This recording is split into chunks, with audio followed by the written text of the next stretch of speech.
Hi, I'm Jack Lane. I'm here with Rick Pritchard and Wayne Jewell. And today we're talking about the pros and cons of owning your own brokerage versus the eXp model. I always wanted to own my own brokerage, and I thought it'd be kind of cool to, kind of pride of ownership. Say I'm my own business owner. I don't work for anyone else. I can call all my shots and do whatever I wanted. Uh, once I owned my own brokerage, I started thinking down the road, because someday I'm going to retire, I want to retire.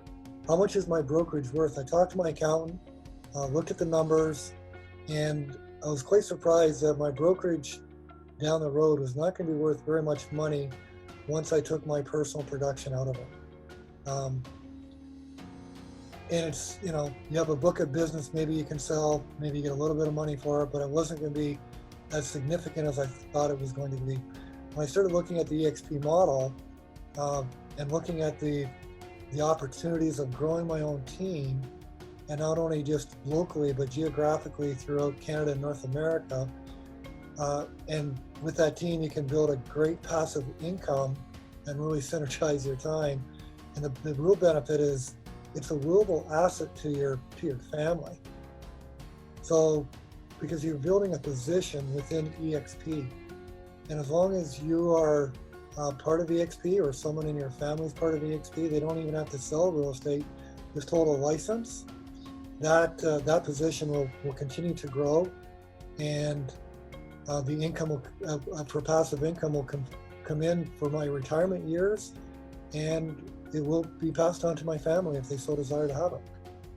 I found that just a wonderful opportunity and a great benefit that eXp offers, and I couldn't find that with any other business plan, any other brokerage, any other opportunity out there. So for me, it's just really planning for my future and the future of my family. And I'd have to agree with Wayne. That is exactly why I made the move that I made. My family and I had our own business for almost 20 years.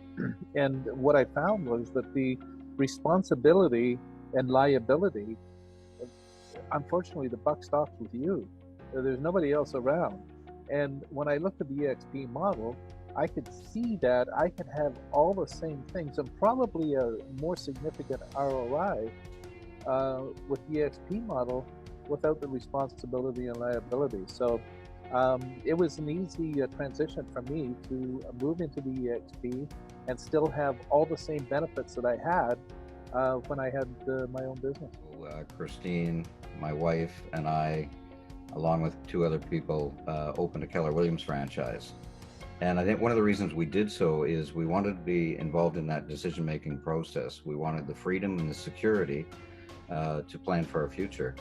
After a few years in that process, we decided to sell our shares, simplify life, and perhaps have a little bit more freedom and control of our own business with our own private franchise brokerage.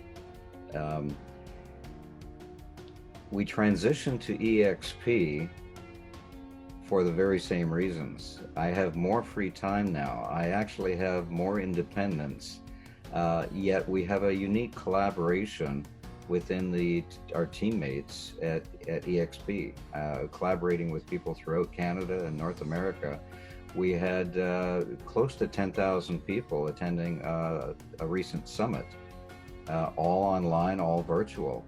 So I have so many more benefits now than I could possibly have had as an independent brokerage without the overhead, without the expenses. So my expenses have actually decreased. We're getting revenue share, and I'm also acquiring shares on every transaction, publicly traded shares that are traded on the NASDAQ stock exchange. So I'm building for my retirement and at the same time enjoying more freedom today than I had with my own brokerage. It's almost, well, it's better than when we had our own business, I think. Isn't that right, guys? Yeah. It's a fantastic opportunity. And it's growing. Like, for anybody that's in this business, and whether you're in your 20s or your 30s or the 40s, I mean, my first sale, I was still 19. I just hadn't turned 20 yet. That was 44 years ago, and I'll tell you, if you don't think time flies, think again. So if you want to start building for your retirement, whether you're 64 like myself or you're 24, there's no better time to start than right now.